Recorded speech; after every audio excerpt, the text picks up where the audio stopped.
साडे अपने प्यारे ने अजीज ये उन्हां दा वालिद फौत हो गया, 3 पुत्र सी 2-3 धीआं सी।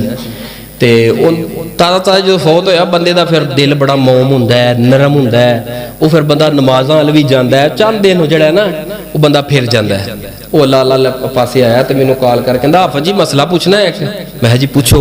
वो आहे जी वो अब्बा फौत हो गया तो उहदे कपड़े वगैरह जिहड़े ने ना वो पए ने, ते मैं कहंदा कपड़े तुहानू पूरे पूरे नहीं आउंदे? आंदा जी आ जांदे। मैं पा लो।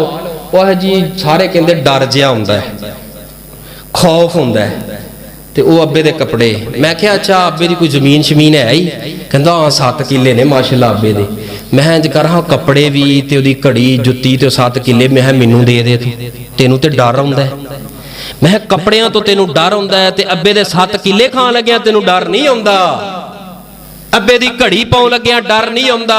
मां दियां वालियां जेड़ियां ने पाउन अंदर रखन अंदर डर नहीं आउंदा?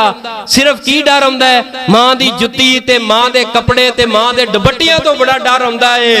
अपने ही मन में डूब कर पा जा सुरागे जिंदगी, मेरा नहीं बनता तो ना बन अपना तो बन।